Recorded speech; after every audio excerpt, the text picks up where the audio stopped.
Welcome to the 80th episode of Retrotopia, where Sam and I are going to be talking about another in the classic Final Fantasy franchise, probably one of the most beloved. It's all subjective opinions, of course. For me, it's not my favorite game, but it is the game that got me into JRPGs. It is Final Fantasy IV. My name is Brian, and I'm going to be your host for this week. And if you're here for the game chat, head about 20 minutes down the road, and you should just be able to find it. But we hope you stay, because we like putting the effort into these intros, and we like to have a little bit of fun.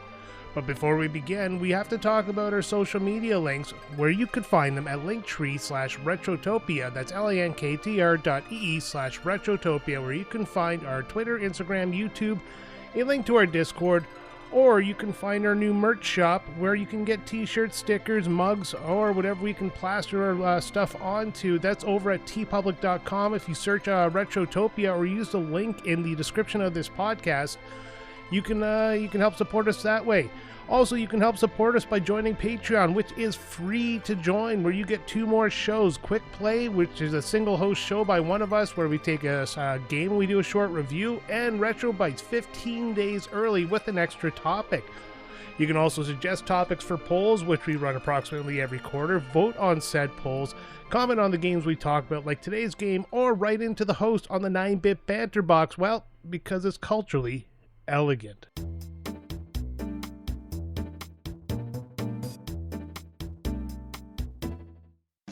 And our first comment comes from Raging Demon, who says, "Hey Brian, what's going on? How about them Leafs? And the Sega Saturn? Tell us all about both those topics. Fuck, the Saturn is a great console. You guys should play more Saturn games." Alright, Raging. Yeah, it's probably the console that intrigues me the most, because there's a lot of games, I really missed out on because I was not cognizant of these Saturn. I knew it existed, but I never really cared, I guess, when I was younger. I was a ride or die Nintendo kid. There's a lot of games with potentials. If you listen to my top 10 RPG list, one of the games on there actually made pretty high up on my list.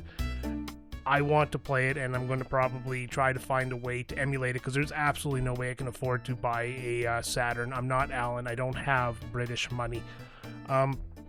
So once we figure it out, once we can get some games emulated here for myself and possibly Sam, and Alan gets his collection going, we'll probably do a couple Saturn games as soon as we can.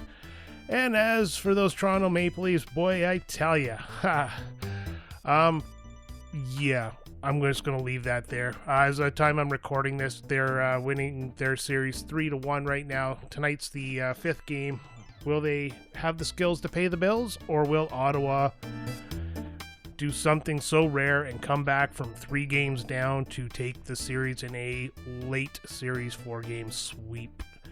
To be determined. Thanks, Raging. So moving on to Game Genius. He says, "Okay, Brian." Oh, this is the long one, all right. I'm going to have to get comfortable for this one. He says, "Okay, Brian, you're the official RPGness of Retrotopia. You can get that shirt now over at tpublic.com.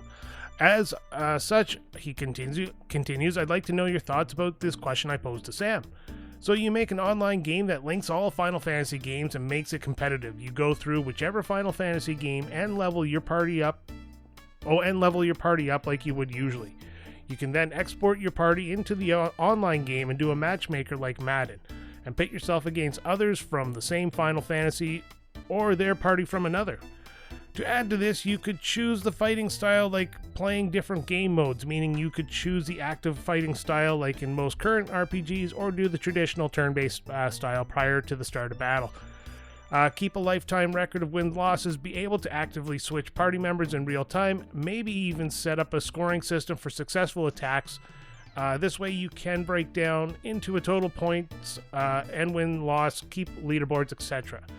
I know there are a ton of nuances that would need to be thought through, and you could do the mini game like Triple Triad or from 8, or Tetra Master from 9, putting your cards against other decks, or Blitzball teams from 10 against others.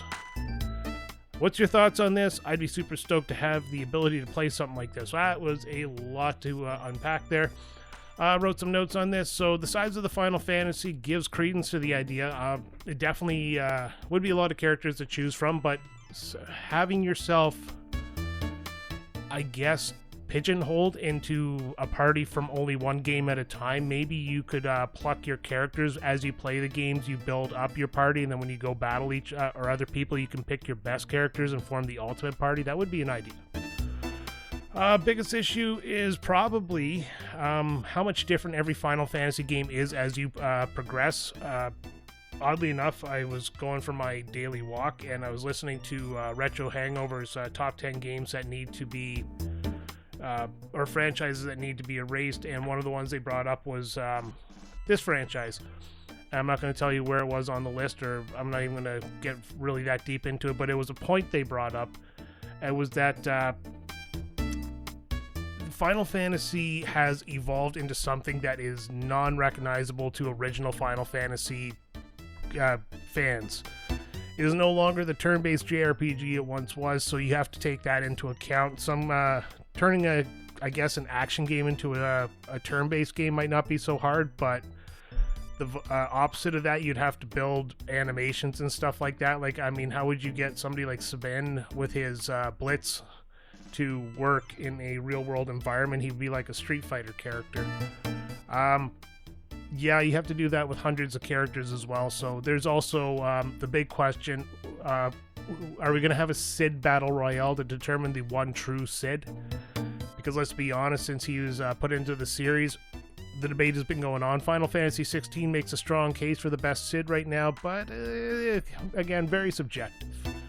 As for the minigames, just do them all. I mean, if you're going to do something like this, just shove them all in there. And, I mean, you could actually probably make mobile games that were the card-based games.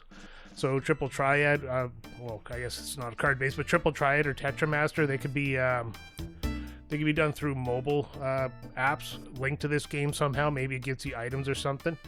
And while the whole idea is feasible, there's a lot of pre-work that would actually have to go into this. It would probably take years just to come up with an idea, and you probably need a team of the top Final Fantasyologists just to make it work. I do like the concept of linking the worlds. It would be fun. It would be definitely a great way to carry on these, what you've done with your characters, but, you'd have to have some caveats, like the Pixel Remasters has a boost mode that kind of let you level up way too fast, so everybody would just be level 99. And that brings up the last point is online people like to ruin online things. So it would run into the fan base, of course, and people would complain because people like to complain. So that's basically all I have for that. Hopefully that answers your question. Thanks for the question. It was a good one. Made me think for a while, especially as an aspiring game developer.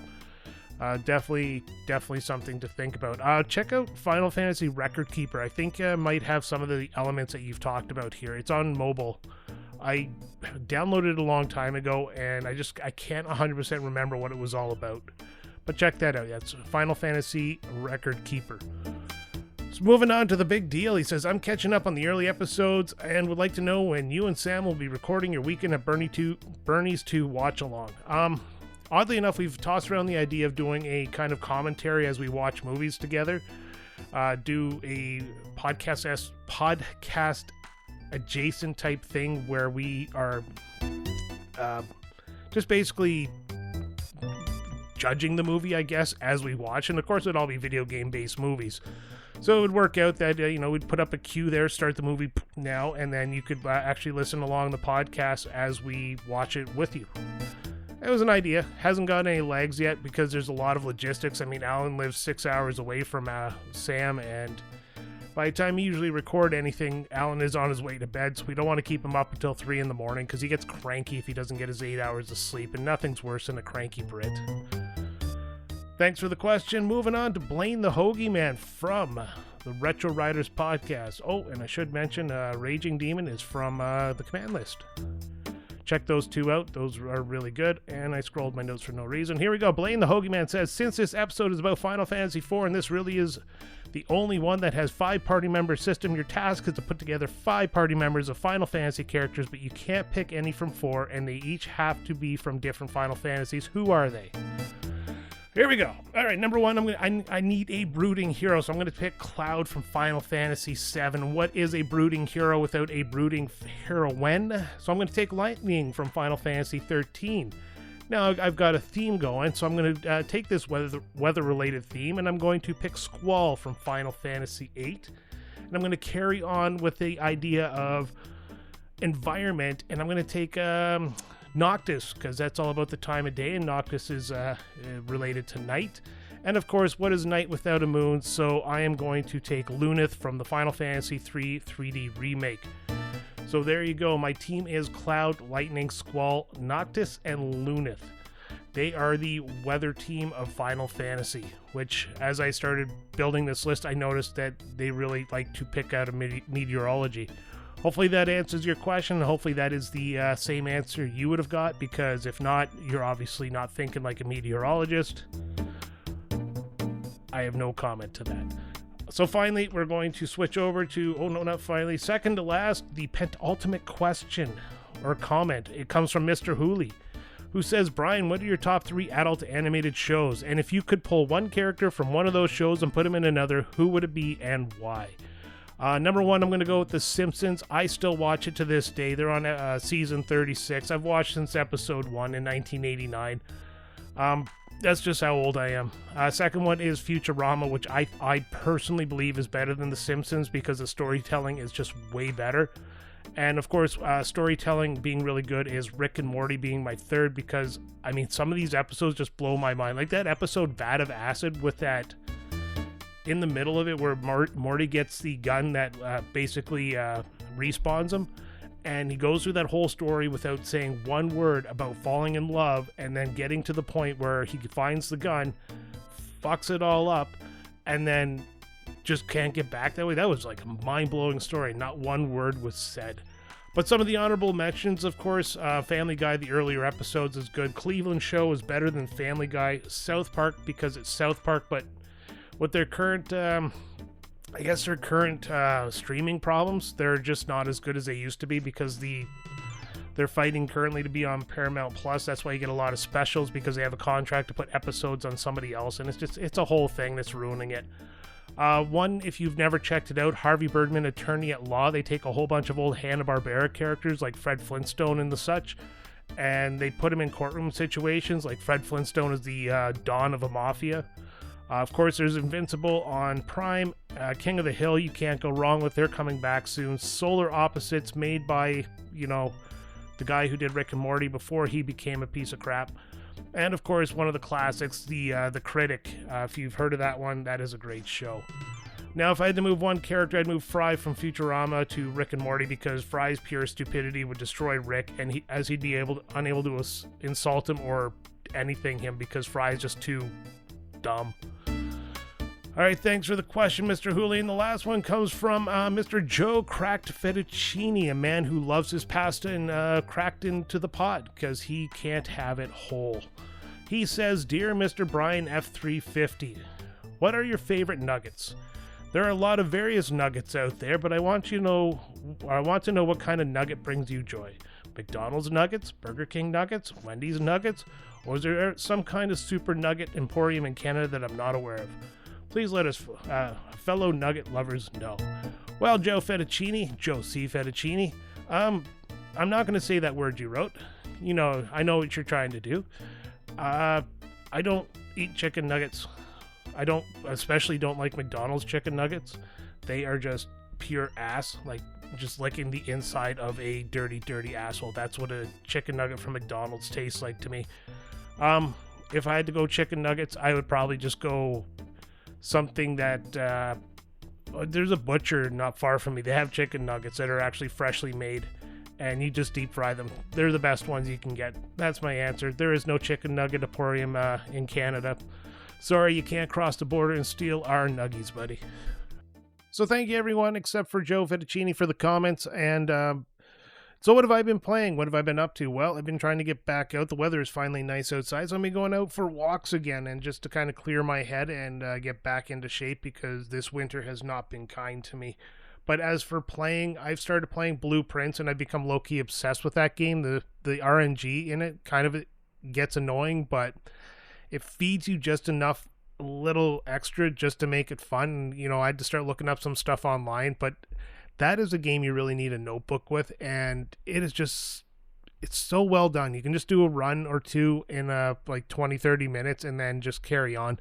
I started Expedition 33, but I don't think I'm going to get very far into that right now because I'm just not feeling it. I'm not in for a big adventure right now.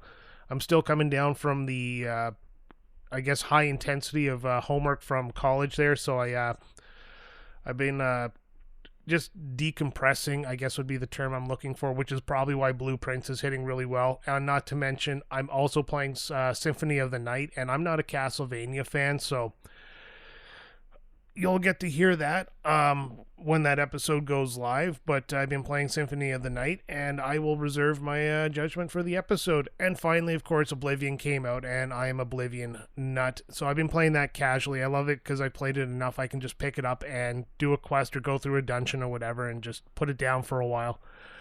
Shout out to Game Pass for making my life a living hell right now because there's way too much to play on it after there has been nothing on it for so long. But yeah, that's everything I've been up to. It's not super exciting, but before we go any further, as always, we like to give the floor to Alan so we can enjoy that sweet British voice on what we call the Gentleman's Interlude. Greetings, good sirs and madams.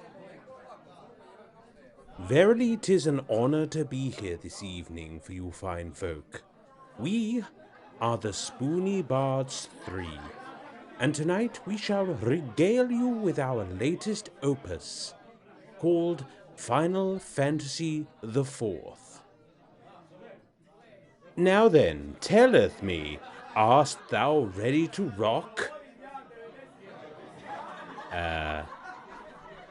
Thine words appear too soft for mine ears. I saith again, art thou ready to rock? Well, anyway, here it is, Final Fantasy IV.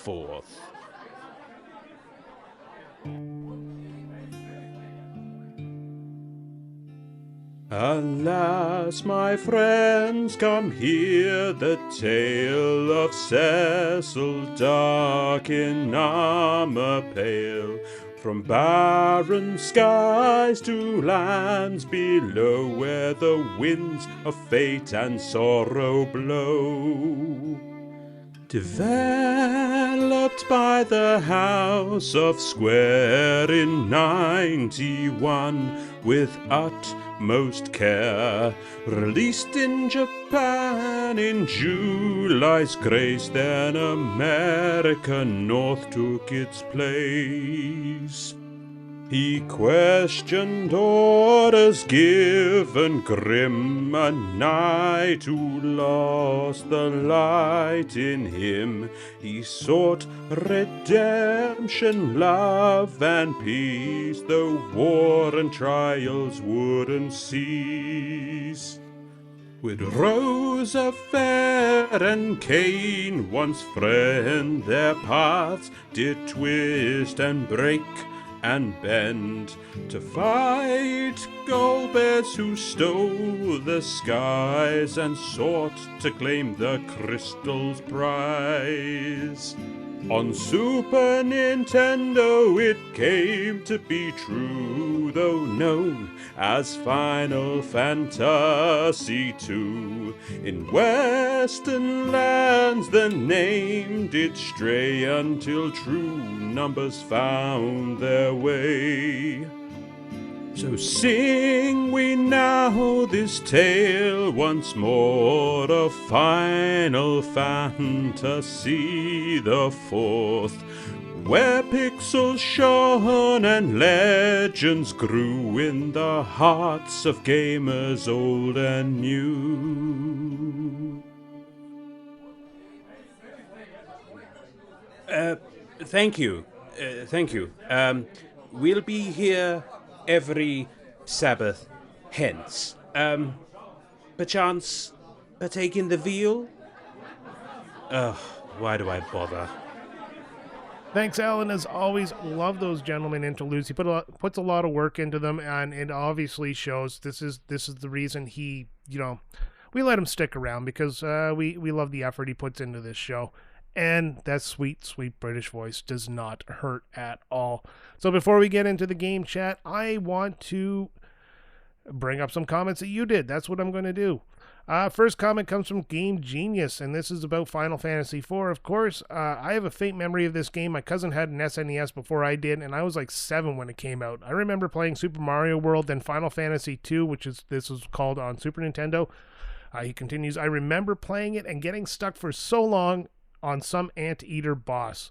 I must have got him at a low level, then grinding for a while and finally beating him. I was so excited to save the game, then didn't continue my progress because they moved far away. Once I got an SNES, it was lost in my memory to Super Mario World and Super Mario Kart. I'm pretty sure I have it stored away with my collection. I'll have to pick it back up. Here's to digging up old memories like the Graveyard Shovel minigame and Ocarina of Time. Sometimes you're successful and find a gem, but most of the time it's like a fart in the wind. Well said. Sharkbike says, this is the third Final Fantasy game I finished. I enjoy the music immensely and like the characters too. Do you have a fave character and or moment? I do, and I will probably get into it during the episode, which has not been recorded yet, but yeah, stick around. We'll see what I have to say. I'm excited. Big Deal says, I'm not a big RPG guy. I have a hard time getting into most of them, and these 16-bit sprite-based ones seem to resonate with me the best. That said, I found this game to be very approachable and easy to grasp, which helped me get the nerve to play Final Fantasy VI, which ended up being one of my favorite retro gaming experiences. This game is definitely one I recommend if you want to get into pixel-based RPGs. Probably one of the first you should play. Blaine the Hoagie Man, who just finished this on Twitch not too long ago, he says, when I first played this game, it was when I had this for the GBA, but mostly enjoyed this on the DS since it had voice acting. The characters and settings are great, the music is amazing, and the villain Goblez is a safe pick for RPG nerds to consider their favorite in the franchise. Well said. Chris Copeland from the Retro Hangover podcast, somebody who is a big fan of Final Fantasy IV, says, this is my favorite game in the Final Fantasy series. There was a time where I felt like I was in the minority in this thought, but over time I've seen more and more people tend to find the excellence in this entry and place it near the top. It does everything it sets out to do extremely well, while the plot isn't exactly special and the gameplay doesn't feel entirely special today, though it was when it came out. With the active time battle system, it still feels like it was designed to be a game first and foremost. And I think that is what is missing a lot from many modern day games, especially in Final Fantasy, starting with 6. Hot take. I'm shitting on my precious Final Fantasy 6, but I agree. Everything there actually is quite true. This is a great game. Fallen Snow Kiku says, 13 was my first, but this was my second Final Fantasy game. I got the Game Boy Advance port when I was 14 or 15 and really enjoyed it. That must have been my first time actually finishing a Final Fantasy game. The story, while good, probably would have worked better for me if it wasn't largely common knowledge by the time I played it. I distinctly remember Game Informer ruining the big retrospective. I distinctly remember Game Informer running a big retrospective on it around the time I played, and like a fool, I read it before playing the game. My original copy is long gone. I lent it to someone I haven't seen or spoken to since graduation, but I'd like to play the game again someday. Who knows, maybe Lydia Rydia will be my next Final Fantasy cosplay project. That would be Rydia, and that would be awesome. One of the best Final Fantasy characters out there. And finally, Mr. Hooley wrote a poem using ChatGPT. So here we go, Mr. Hooley. This one is for you. Cecil got naked to cleanse his dark soul. Cain got drunk and fell in a hole. Rosa cast cure on her thighs and her chest, while Rydia summoned a nude ogre fest.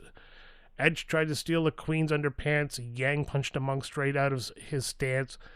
The moon's full of crystals. The plot makes you sore, and everyone's horny in Final Fantasy IV. Oh, Jesus. I didn't actually read that. I just saw it was ChatGPT and copy and paste. So, well, I'm going to credit that to you anyways. You wrote the prompt. All right. Well, thanks everyone for writing in.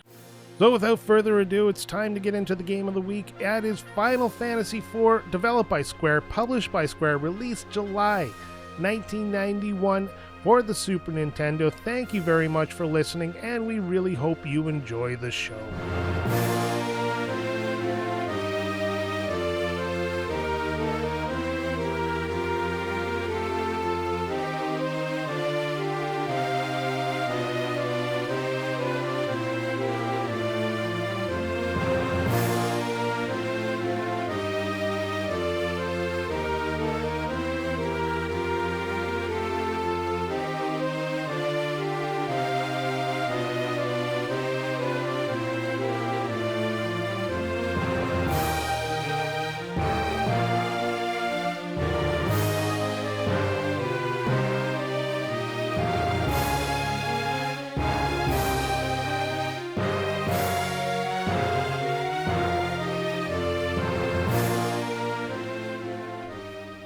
right, we are back and we're talking Final Fantasy IV, or as we knew it when I was young, Final Fantasy II for the Super Nintendo.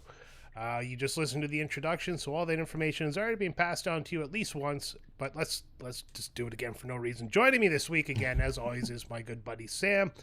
Alan has taken a siesta this week. He is falling in love with a specific video game all over again, and we need to give him some time because there's an emotional scene at the beginning. So we're going to do this once ourselves. Sam, how are you? Pretty good. Yeah, we'll give Alan time to deal with what he's dealing with right now, with the game that he's playing. Which I don't know if we're mentioning what it is. I think we're just saying Not yet. the game that he's playing, and you can decide what that might be. Yeah, it's not Symphony of the Night. He finished that like way too quick. You know, me and Sam are still like struggling just to start the game. And Yeah, we're like Alan has already gone through the whole thing. and like being like, how do you open the doors? How do you jump? Alan's like, finished, backwards and forwards.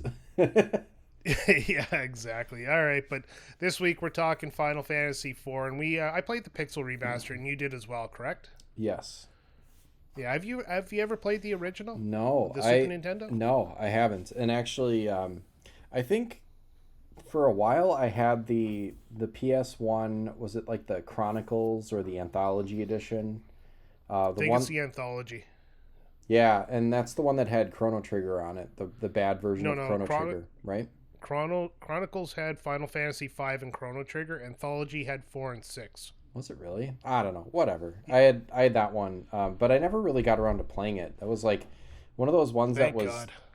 Yeah, was it bad on PlayStation too? It just load times. I mean, Yeah. It took like 15 seconds to get into menus or switch screens, just because it was never optimized for the CD-based format. Yeah. I have them. Like I just absolutely will not put them in my PlayStation, but I do have them in my collection. I ended up selling them actually. And because I got the Pixel Remaster, I was like, why am I hanging on to these? I got Chrono Trigger on the DS, and I've got Pixel Remasters. There's no reason to hang on to this. So I actually did downsize that, and I got rid of it. But this was the first time I played it, and I enjoyed it. It looks great. I've loved every single Pixel Remaster that I've played so far. Yeah, that's some 1 of through the 4. I got to do 5 and 6. Yeah. Okay. So. Yeah, we've done 3 already. I've played 4, 5, and 6. I got to do one. I've played 1 on the Nintendo, but I want to play the Pixel Remaster. Mm-hmm. I tried to start 2, but I just wasn't. You ever been in the mood just to, like, you start a game, you're just not feeling it, so you're just like, you know what, I'm just going to can it for now and come back to it later? Yeah, and then sometimes I end up restarting games when that happens a lot of times. Like, Fire Emblem on the GBA is a great example. It's a great game, but like I think I got like pretty far into it, and then it just kind of lapsed for me, and now I'm gonna restart. I restarted it the other night. That's also a great game, but yeah, that happens from time to time. Just not feeling it. Yeah, but this is a game that I was feeling. I played this pretty religiously while I was working on it, so yeah, it's hard to put down. Yeah, this is one of the games. I always when we started. This is one of the games I had a story behind, and my brother purchased this game. Actually, this is the first role-playing game I actually played, and this is the game that got me into role-playing games. And my brother, he bought the SNES Final Fantasy II copy, and I watched him play until I finally decided to take my own file and go. Mm-hmm. And this is the game my brother got to level 99 on after grinding for hours, like some sort of hyper-focused 90s kid that didn't get medicated enough. He was like, and no, I'm not going to say it. Yeah. You know where I was going with anyways, yeah, I know where you're going. But anyways, yeah, so he gets to level 99, and I play his file, and whoopsie doodle. No, I played my file, sorry. And whoopsie doodled, it defaulted to the first save slot, because he always got the first save slot. This is his mistake, is he should have taken number 3, because I would have never saved over number 3. But he always took the first one, and I accidentally saved over his file, and he beat the shit out of it. Actually, it would be even smarter to go down like however many slots there are. If there's like more than 3, like scroll down. Yeah. If there's 20, just take the 20th one. Like, don't even. Well, on the original Super Nintendo, there was only 3 slots. Okay, yeah, that makes more sense. But like, yeah, so I just take the bottom one. God damn it, it's your fault, Dennis. I don't think he sees it that way. Yeah, he's I'm talking to him. He's listening to the show. He's a couple episodes behind, so I'll know when he listens to this when I hear a car screech outside my house, and then the door gets kicked in and he just starts like, I remember that, and he's just like wailing on me. I'm gonna kick your ass again, dude. And the worst part about my brother is he actually knows what a gym is and knows how to use it, so it's not somebody I can take in a fair fight. Shoot. Like, if we ever get into a serious fight, my plan is to actually surprise him, do one of those things where you jump out of the bush and grab him and just try to tackle him down. He is level 99 in real life. Yeah. Gotcha. Yeah. Well, yeah, I mean, I don't COVID kind of leveled the playing field for a bit, but not for long. Not for long. Yeah, I don't have as deep or rich a history with this game as you obviously do. Oh, I do. But yeah, I did enjoy it quite a bit. Yeah, like I said, this is the game that got me into role-playing games. This is the game... I liked reading as a kid, mostly because, we had one Super Nintendo and I was younger brother. But RPGs also was because I really enjoyed storytelling, and this one actually has a decent story, especially for like how young I was at the time. Everything was just so fantastic. But looking back at it nowadays, you can tell it was really on the cusp of that stereotypical RPG formula that happened around this time. Because, you have castles, you have dragons, it's all knights and stuff like that. Some people love it. I do, for one. Some people don't. They wanted to move on. They prefer the new kind of flashy RPGs. So what's your thoughts on that? It's interesting. Like, I really do more enjoy the setting of an RPG when it's like I guess you'd call it like the sword and sorcery style RPG with castles and dragons and your Final Fantasies 1 through 6. We're not going to count 7 or 8 in that. Those get kind of futuristic. That's kind of where it goes off the rails. Right. Yeah, and this one is aside from I don't think one has like if it has character names for like just the lore, but I think you can name all your own characters. This is the first one I think where you can't. You can't in one. You can't. Oh, in one you can. Yes. Sorry. This one you can't. Yeah, that's where I was going with that. Is like this is the first one where they were like, hey, this is the story, and you're gonna kind of play along with the story. You can't with an asterisk. You actually can rename your characters if you find somebody named naming. Oh, that's right. Yeah, I never did, but they come preloaded with a name. It's not like oh, hey, what's your name? And then it pops up on the screen, and it's got a default that you can delete, or it's blank, or whatever. So yeah, I thought that was pretty interesting, and the story is very linear. They also come with last names. Yeah. Like I can't find it, but I saw it earlier. But Cecil has just this generic, basic last name that's not very fantastical at all. Like Cecil Jones. Yeah, like I know Rose's last name is Farrell. Yeah, let's check it out. Hold on, who's Cecil? Well, it doesn't say what his. I'm looking at this wiki, and I don't know if it's going to have his last name. No, it was a different wiki I was looking at that I had it. Just Cecil. Do you say Cecil or Cecil? That's I say Cecil. I know it should probably be Cecil, and people would probably yell at me. Oh, I found it. Cecil Harvey. Harvey. Yeah, Kane Highwind. There we go. Yeah, it's like. That's an ancestor to Sid Highwind from Final Fantasy VII. Yeah. Edward Chris von Muir. The other thing that I found interesting was that the characters kind of have set, and we're just coming off of the Final Fantasy game I played right before this was 3, and 3 kind of has the job system, right, where you can switch jobs and you have job levels, which is more like 5 than 4 or 6. But they definitely had, jobs. They definitely had their classes, just that you couldn't pick it. So Kane is the Dragoon, Rydia is the Summoner, right? Yeah. But she also does and Black Mage. Yeah, Black Mage. So it's kind of those two combined, which is nice. What was I think it's called the Red Mage, but don't quote me on that. I can't remember. Yeah, I think you're right. But somebody, I can't remember who it was, and it's tickling the back of my brain, and I'm going to have to say it's probably Retro Hangover, because this is where I get all my knowledge from. Yeah. They said the odd number Final Fantasies tend to focus on mechanics like the job systems, whereas the even ones focus on story. So if you look at 2, 4, and 6, they're very story oriented, where 1, 3, and 5 focus on like the job systems and the mechanics of a Final Fantasy game.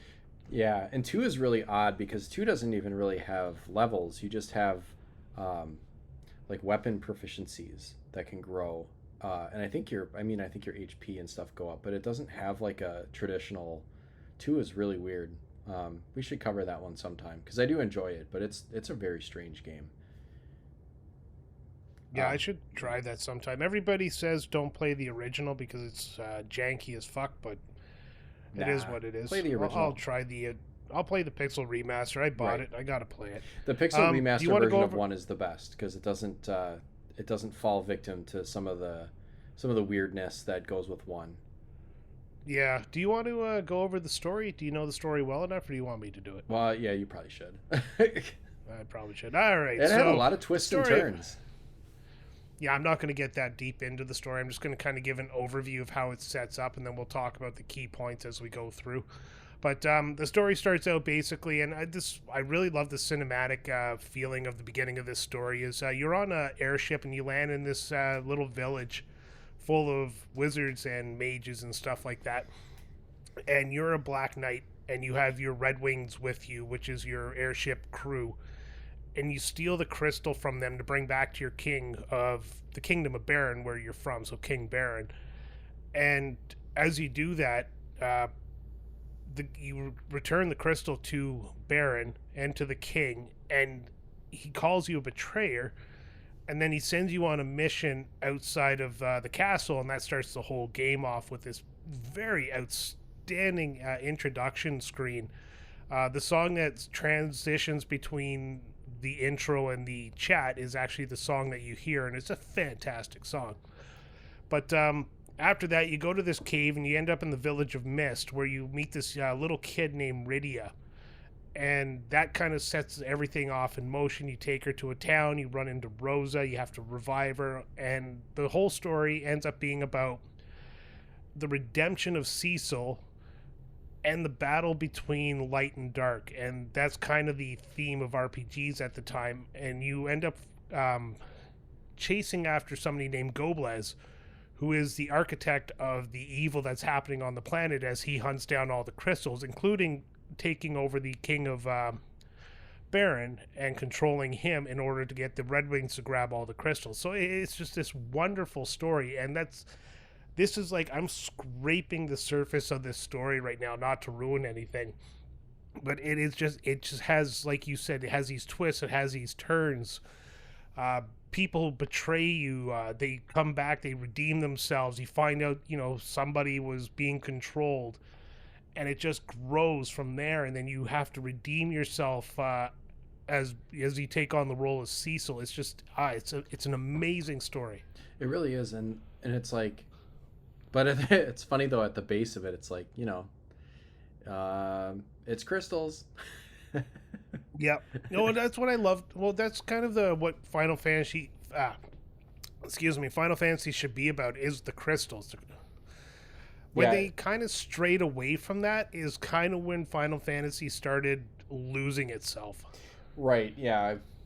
And we'll credit Retro Hangover for this again. I listened to their most recent episode, and it was, they did talk a little bit about Final Fantasy losing its way in more recent years, and I agree. I mean, once something is not that every game has to be exactly the same, but once you kind of start to lose the thread and look back and something is completely different, is it really the same thing? Can you really continue to add numbers onto this series when the games currently don't resemble anything that they used to, back when? I'm talking especially like the MMO ones. Like, can you just have made those side games and not Yeah. numbered games in the series. That really bothers me. Yeah, you know what? Straight or like reinterpreting what the crystals are is an okay Yeah, thing to do. right, Like, if you take Final Fantasy VI, those crystals can be the summons that you or the magic that you learn that you equip to people. right. That's fine. Like that's okay. But then you just lose or you cut out the crystals completely. And even Final Fantasy VI, the argument can be made that the crystals are gone. Mm-hmm. I'd sit down and I would actually agree with that. But to lose them completely, you're just making these games that aren't really Final Fantasy in spirit. They're just games with the title. Give me crystals. And I'm not saying they're bad games. No. I'm just saying like Final Fantasy 4 was, I think, maybe 4, maybe 5 was the last real pure Final Fantasy game if you look at it from the crystals perspective. Is this your favorite? Do you like this one better No. than 6 or 7? I do not. Yeah, that's actually like a big thing is I like 6 better. 4 is in my top 3. Mm-hmm. But it goes 6, 9, and then 4. And it's not because like I know I argue the crystals, but the Final Fantasies are Final Fantasies. I don't know. I just really like the story of 6, but mostly because there's a little bit more openness to it, where this game is very linear. Yeah, it is very linear. This is playing a storybook, right, or a movie. But while it is linear, it throws you for so many twists and turns. Like, we could probably spoil stuff, but like characters die. Cecil turns from a Dark Knight into a Paladin, which is kind of a cool thing, because then he's and actually we'll get into more that in a little bit. Yeah. Yeah, and he's way more useful as a Paladin than he was as a Dark Knight, even if he doesn't look as cool. I don't know. I like the blonde hair. No, you're right. People do die, but one thing I didn't like about this game is at the end of it, where people who sacrifice themselves along the journey, well, they're just snapped back to reality. Yeah, they do get revived, but you don't get them back in your party or anything. It's not like they are but permanently gone as far as you're concerned. Param and Polam, the white and black mage kids from Odysseia that join your party as Cecil climbs the mountain to redeem himself and become the paladin. Right. You go to Baron there, you get caught in this room where the walls are collapsing, they turn themselves, they petrify themselves, sacrificing themselves to save you. And at the end of the game, it's just like, Tella, the world's greatest mage, can't revive them or unpetrify them. And then at the end of the game, it's just like, oh yeah, the elders showed up and just like snapped his fingers and they're back. And it's like, well, why didn't he do that like 14 days ago? Right. That, I would say that, I don't even know if I would call it a death. The petrification of those two. It wasn't a death, but it was a meaningless sacrifice when they were unpetrified, because they were petrified of their own free will. Well, if the elder of that village could have just showed up and unpetrified them, then why didn't he do that earlier? Because they were very valuable members of your party. They sure were, and that was kind of shocking when it happened. I was like, oh shit, they actually did that, and now they're not in the party anymore. Like I was actually kind of concerned, like I wasn't gonna, the next section was gonna be really tough, because they kind of carried a lot of the, one of them could heal and one of them could do a pretty good damage with his magic. It's like, oh shit. And they had that combined power, the twin power. Yeah. Like if you really wanted to fuck you to the enemy, you use that twin power there, and it just like dealt massive amounts of damage for like that part of the game. Yeah, that was huge. I liked that. And it took me a second to figure out, because if they don't have their it has like an active battle system with the little meters. If their meters aren't both maxed out when you select it for both of them, so you do have to wait a little bit of extra time to make sure they're both full, then they'll be out of sync and it won't work. I didn't know that. Yeah, I've never had it fail before. Yeah, I didn't realize what it was at first, or like what was making it work, until I saw like, oh, they both have to have their meters all the way up for it to work, or else they're out of sync and it doesn't. It's like they move forward and put their hands up, and then it doesn't do anything. Yeah. Favorite character. Let's just go over the characters now. Who do you like the best in this game? Probably Kane. I'd have to say, because I mean, I'm going off of not necessarily like his part in the story, but just I love a dragoon. Like when we played 3, it was like the only thing that saved us on one of those boss fights, just like making your dragoon jump. Well, first time I beat this game, my entire party was dead except for Kane, who did a Hail Mary jump and then landed the ultimate blow on the final boss. So yeah, Kane's my boy, but I kind of like Edge. I like Edge too. He comes into the game way too late, though. He always feels like an afterthought when I play this game, but I do like him as a character. Yeah, and I like, although Sid isn't always in your party, I like the look of Sid with the beard. I like older Final Fantasy Sid than newer Final Fantasy Sid. Yeah, one day we're going to have to do a Sid versus Sid episode where we rank our Sids. Yeah, I like that idea. No, it... young Rydia or old Rydia? I thought that was interesting too. I'd say old Rydia. Like she came out and she saw some shit in the Netherworld or whatever. Was she in the Underworld, like where you end up? Or did you do the side quests? I did.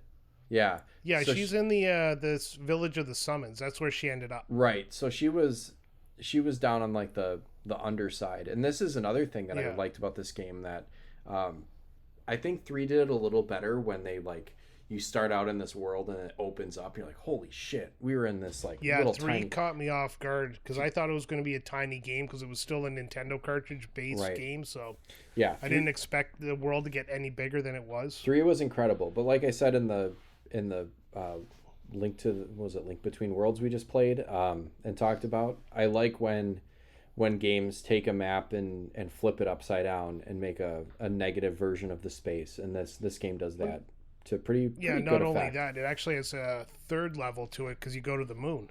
That's right, yeah, and that does kind of, they use some of the same format, don't they? The moon is pretty small. Well, the moon is tiny. Like the moon is not meant to be a huge world. It's like landing on that northern continent in Final Fantasy VII. You got 3 things to do. Right. But we'll get into the moon a little bit later because that's near the end of the game. But yeah, the underworld there, really fun how they kind of restricted your movements in like the 3 times you go down, because the first time you don't have an airship, the second time you can't fly over lava, and the third time you can just go everywhere, and that opens up your side quests too. Right. Yeah, and the side quests, I like the side quests because they weren't too cryptic. You know, like there were certain things that, you know, you needed to take. I think there was an ore you needed to find and do a couple other things. Mithril, yeah. But you kind of found them naturally. If you were doing your diligence and kind of exploring around, you would find those things. And I kind of, once I found the ore, I was like, oh, I remember where I go. And there was someone needed a bird or something, or a beak or some sort of like rat tail. That's what it was. I was like, yeah, you had to get a rat tail. Yeah. Such a weird thing to ask for. But that guy also wants like a pink rat tail that you can only get on the like last room before you fight the final boss on an enemy drop, and it's just like, no, by that point I'm fucking done. Like I'm not going all the way back to Earth after doing that just to go get a weapon with like 2 extra attack power. Yeah, I didn't do that one, but I did make sure to get the first one because the first one is pretty easy. We were talking, and in the underground worlds, when you go into some of the dungeons there, the floor will hurt you as you walk over it, and you just bomb through that, and you didn't know that you could use float to kind of avoid getting damaged. I found that hilarious. Yeah, I was like, I definitely, I guess I would call it, I raw dogged that one. I did not use float. Yeah, you went in, you just fucking attacked that like a hungry man. Yeah, and it's actually funny because I remember, I don't think this is the first time that Final Fantasy has done a cast float on yourself type of deal. So I should have seen it coming. As soon as you said cast float, I was like, fuck, that's right. There is no other situation in this game where float is necessary, because I can't even think of an enemy that uses earthquake, and that's the only thing float guards against is like ground-based attacks. Yeah. But there's another, what I was saying though is that there's another Final Fantasy game that does something similar. I can't quite put my finger on what it was, but I don't know if it's float or I think 3 had something like this because it's pretty recent in my memory. Where Possibly, yeah. Yeah, or there was something you like cast. I don't know. Oh, Toad. That was one of them. Like 3 had where you would turn yourself into a toad so you could get into small spaces. Oh yeah. You go in or you use mini or something like that, and then you have to bring yourself back because you can't fight in your mini form. Yeah. Yeah. I love stuff like that. But yeah, I wish I would have known or figured that out because that would have made that whole dungeon would have been so much easier. Oh yeah. Final party.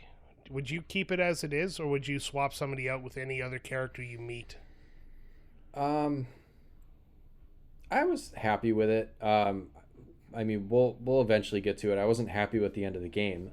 There were reasons for that, but I thought that the party was pretty good because, well, right at the end you get someone back. I think it's Kane.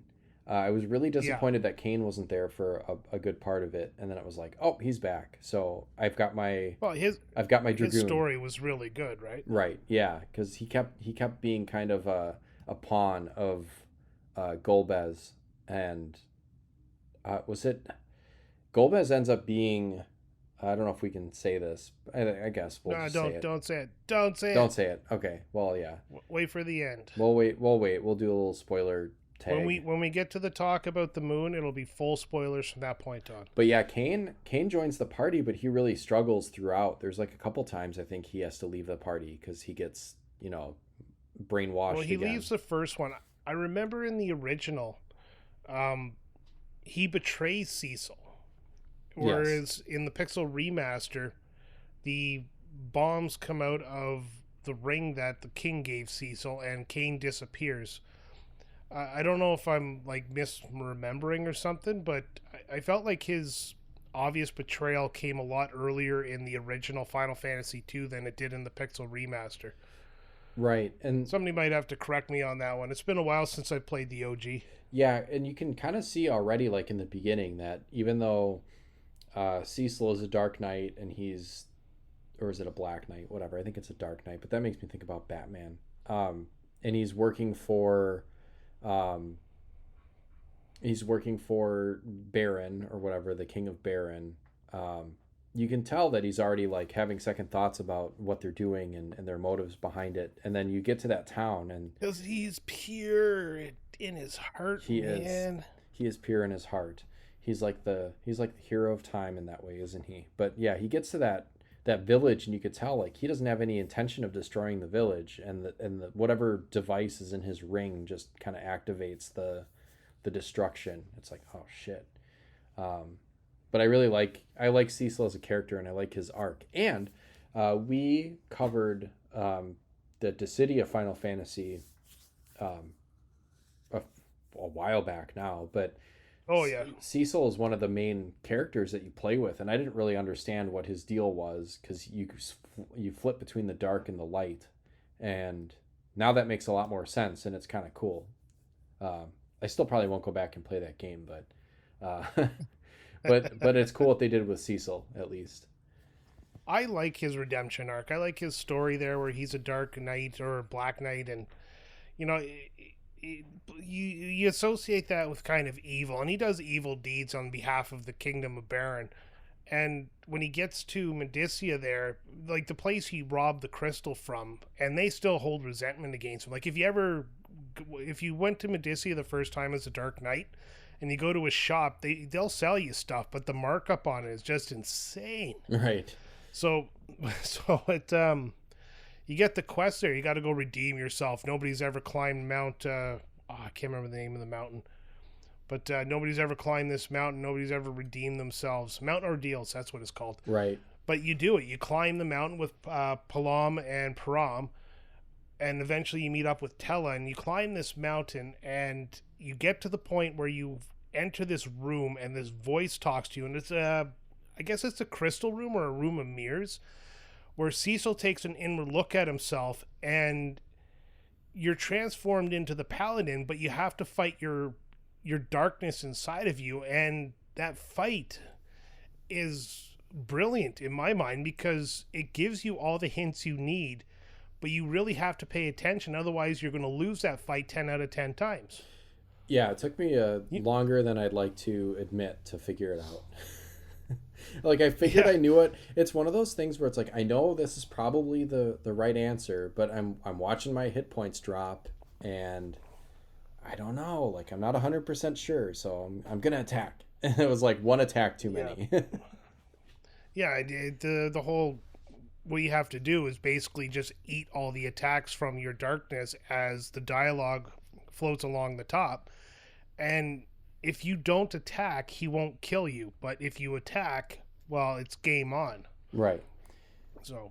Yeah, and I couldn't tell. I think I did end up attacking a couple times, because I was like convinced that attacking at least once or twice progressed the dialogue, but I guess not. Probably not. It's all time based. Like you just got to sit there and heal yourself. Make sure that you're comfortable in your new skin, and eventually the dialogue will roll through, and you'll just win. It was such a good way to show the redemption of Cecil and him removing that darkness from himself, and then of course the voice comes down, and he feels he has this familiarity with the voice, so that opens up a whole new part of the story, which is just like this whole. It's one of the major points of the game where everything kind of starts coming together.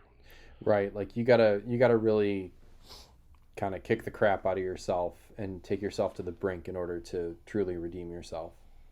Yeah, and oh god, fuck, was it when you're leaving that fight? There's a save point, and very important that you actually go save at it, because you have a spell. If you have a white mage, you have a spell called teleport, and that'll let you go outside of any dungeon from anywhere in the dungeon. And if it's grayed out, that means there's a story arc, and you have to actually go back through the dungeon again in order to trigger the story arc.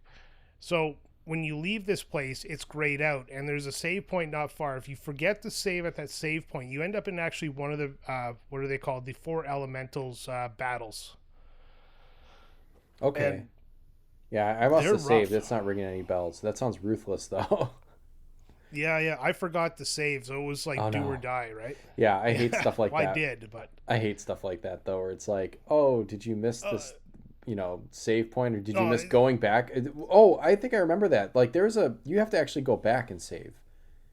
Yeah, and yeah, that sucked. The thing that caught me was not that I didn't think I could beat this guy. The fact that I was actually damaged a little bit because I didn't heal at all. Yes, my only thought was, if I lose this fight, I have to do about an hour's worth of work again, and that was like my motivation to win.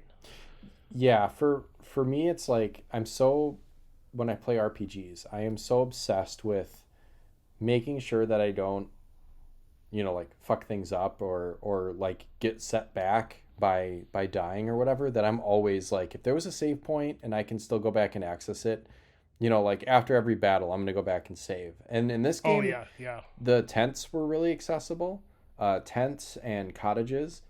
I was definitely keeping a good stock of those and making sure to use them liberally. Like every time, that's kind of why two tents later in the game, 2 tents equals 1 cabin, and that was very important because for sure, if you didn't pay attention, a tent wouldn't completely heal you late game. Yes. Yeah, I noticed that. I was like, oh shoot, I better pay attention, because like once my guys got a little bit more powerful, I was like, I gotta definitely up my game here with what I'm sleeping in. Yeah, and that's another thing this game did well, is how it introduced you to kind of some of the elements of the game. So you learn about tents by early on in the game when you first meet Tella. You're going through the antlion den, and you end up in this room where you find the first save point, and that's when Tella kind of prompts you, like, let's stop here for the night. Well, so it gives you that information that this is a save point, and he's like, let's set up a tent, and now you can use a tent. Yeah, that was well done. It doesn't break the flow of the story. Right. So it's not like some games nowadays that just pauses the action and pops up a tutorial, and you have to read through 5 pages of boring shit. Yeah. It's not fucking school, it's a video game. Like it's in in conversation, we're like sitting around a campfire, like, let's learn how to junction magic or whatever. It's like, oh God, come on. Oh yeah. Yeah, I mean, I knew No, I knew what tense did from, playing other Final Fantasy games before, but I really like how they threw that in there. If this is your first one or you're not familiar, this is a great way to just slip a little line in there, make it part of the natural dialogue, and it shows you a really useful item for the rest of the game. Yeah, and they did that a lot. They show you the battle system that you don't control to kind of show you what goes on. Right. It's just the way they introduce this game without actually stopping or breaking its own flow it's really well done. I don't think he gets enough credit for how well done it was. What was I gonna say? Oh, when you're playing, you played this, you played the Pixel Remaster version as a replay, right? Yeah. Did you use any of the boosts, or do you use the boosts? Oh yeah. Yeah. There's a point when you first get Rydia, she's level 1. You're about level, I think, 10 or 12 at this time, and she is fucking useless. Yeah. And of course, she's a kid, so you can't really expect anything out of her. So I used the boost to get her up to a proper level, and of course, that over-leveled me for the game. Oh, gotcha. But okay. Yeah. But after I got to Mountain Ordeals and that whole save point thing, I just turned the boost on. I was like, screw it. You know what? I've played the game enough times. I know I can beat it. I'm just going to cheese this thing and get through it. So I ended the game at like level, I think, 80-something because I was just getting level up every time I fought an imp. Yeah. It was... yeah, but I've played this game enough times. I don't have anything to be... embarrassed about. I don't need bragging rights that I only beat it on the hardest possible setting. Oh no, and I don't think, like, just in general, I would say, like, play your games the way you want to play them. If there's a boost available and you want to save a little time, go for it. I didn't this time, just because I didn't find it necessary. I thought the game this game along... levels itself really well. Yeah, I found that there were very rarely any points where I needed to stop and grind, except for the end. Again, and looking the at beginning 2-3. with Rydia. Oh, the beginning too, a little bit, but Yeah. that's kind of built into my RPG experience. If I'm playing an RPG from the 90s, or even like the early 2000s, like I just kind of figure there's a little bit of grinding built in that it's helpful, just for the money at least, even too, just to make sure you have enough, gil. Well, normally my grinding in Final Fantasy games, or at least 4 and 6, it involves upgrading my equipment. Mm-hmm. I will grind until I get enough money to upgrade everybody's equipment, and that's how I grind these games. Yes. But in these types of RPGs, like any classic pixelated RPG, do you ever walk into an area, you fight an enemy, and you're like, oh yeah, this is where I'm going to grind for a bit? It just feels right. Yes. Yeah. Where it's something that, maybe the battle doesn't necessarily have to be an easy one, but they do, like, I noticed in this game, like, I would progress until it was like, okay, there were these, for a while, there were these little, like, porcupine things, and they're kind of giving me a run for my money. And it was like, okay, this is probably a spot where I need to pause and level up a bit. And then once those started to get pretty easy again, and I was like, okay, now I think I'm leveled to the point where I could probably move on or take another step forward. That, I think the game kind of does pretty well. If you're, I guess, I don't know, I don't want to say you have to be experienced to figure this out, but I mean, it kind of communicates. The game kind of communicates when it's like, all right, maybe slow down and take some time and then move forward. Yeah, and usually you're close enough to a place where you can heal that you can grind a good amount. Right. Yeah. Now the real question, the one that every classic RPG fan knows about, elixirs. Mm-hmm. Use them or no? I save them. Yeah, everybody does. Do you? I won't even use elixirs on the final boss. Oh, I did. Yeah, there were a couple times when I used them. Because I'm trying to get better at. It's ingrained in me. I know. I'm trying to get better and like. Yeah, I'm trying to as well, but it's just like this nagging feeling in the back of my head. I have no idea what started this, but hearing that so many people are like this just makes me feel better. Like, I can't save worse shit in my life, but an elixir in a goddamn video game, I won't use because I only have 5 of them. Like, God. Right. I can't save my own money or anything, but man, give me an elixir in a game and I'm holding on to that thing until the very end. Even past that, like I won't even use it to fight the final boss, because what if there's another final boss? Oh, right. Yeah, like what if If something happens during the end credits, Sam?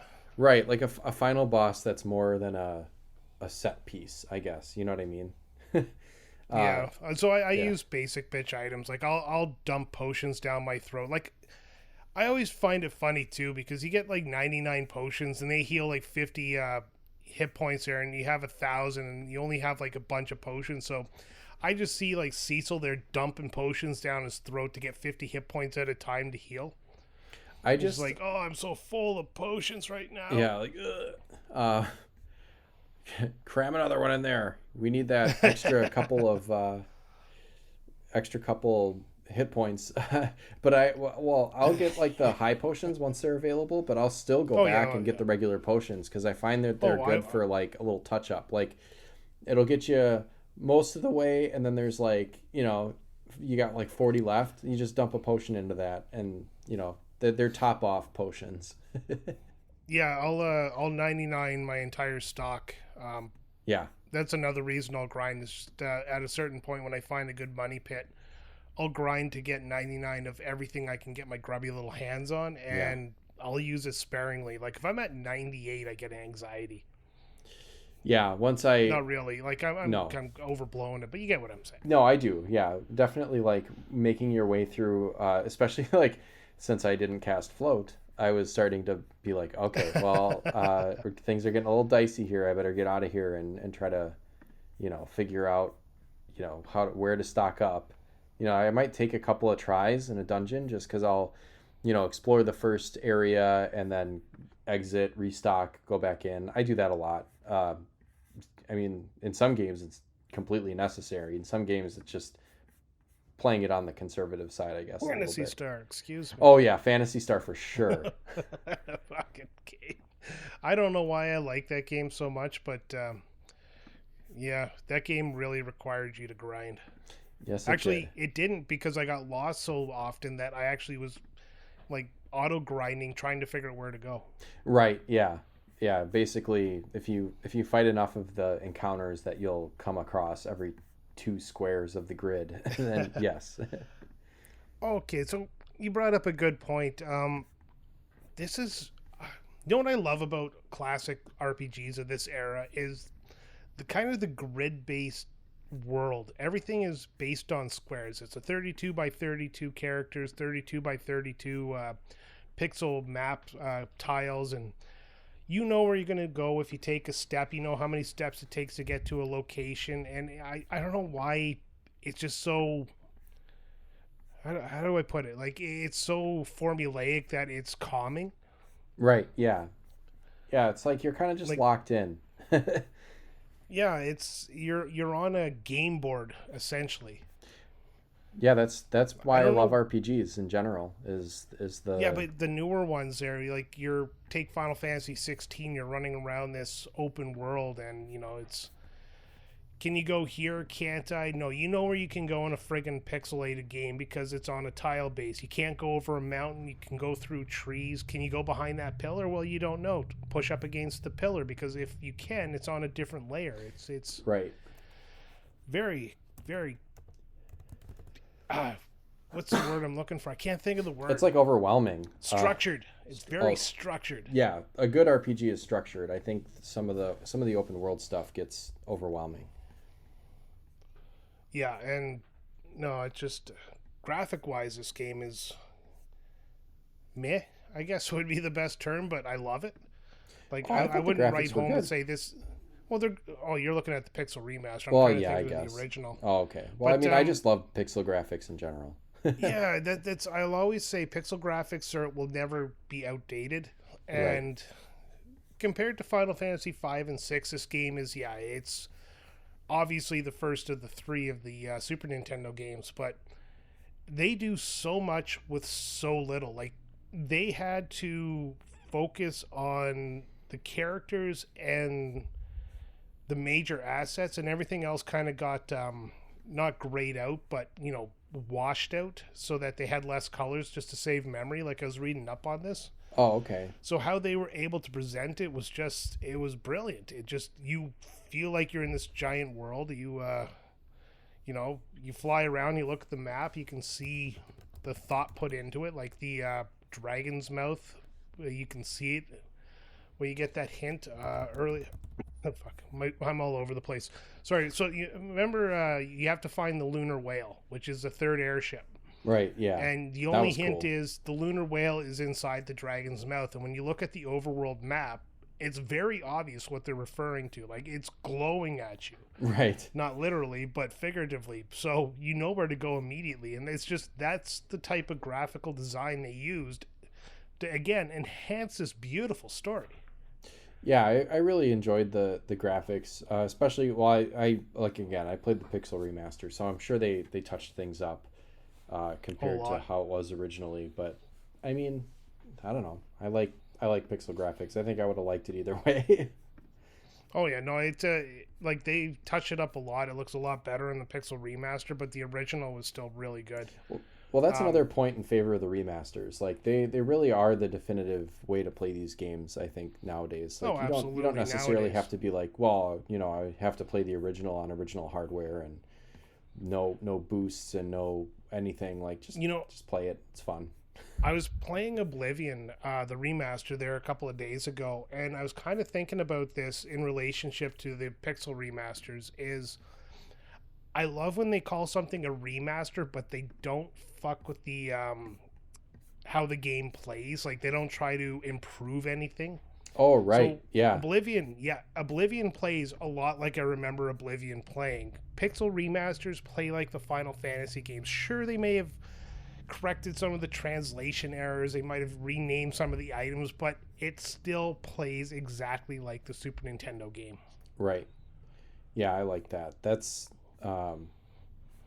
that actually gave me more motivation to try out Oblivion when I heard that, actually, because sometimes I do, I know it doesn't matter, and we've said it doesn't matter, but in the back of my mind sometimes I think, like, am I really playing an authentic version of the game? But I mean, you're getting the gist of it. You're getting the main highlights of the experience, even if you didn't, I don't know. And we can only play games as we can get a hold of them, right? So it's so Pixel Remaster definitely is one that I'd count as faithful enough to the original to hold weight. But then again, you look at it, there's also the DS 3D remake. Where else was there? There was another remake somewhere else. Yeah, those DS remakes are weird. I don't enjoy that style. I have Final Fantasy 3 on my phone, and I can't tell you how many times I started it and just like fell off because I was just like, oh man, I just am not into this. And it is basically like they add some elements, like they give the characters names and try to add a little bit more story to it, but it is not the same game. It doesn't feel the same. No, it isn't. Yeah. And I think the Final Fantasy DS or 4DS remake is where all the characters got last names, because they're trying really hard to... Oh shit, I own it. They're trying really hard to make it a bigger story than it actually was. And this is where remaking a game kind of sucks, is they're trying to add to what is already really good, but they're ruining it in a sense. That, like, they're not purposely sitting there trying to ruin it on... No, they are trying to make a good faith effort to improve things, but really, like, your good memories with it are with the original, and not like peanut butter and jelly is a great sandwich. Don't add mayonnaise to it. Oh God, why would you? That's ugh. That is. It makes my point, though. That's a great example. Yes, yes. Don't add mayonnaise to your peanut butter and jelly unless you like that. I mean, I'm not going to judge. It's just not for me. Yeah. This is kind of off topic, but are there any remakes that you like better than the original? And I'm talking like full blown remake.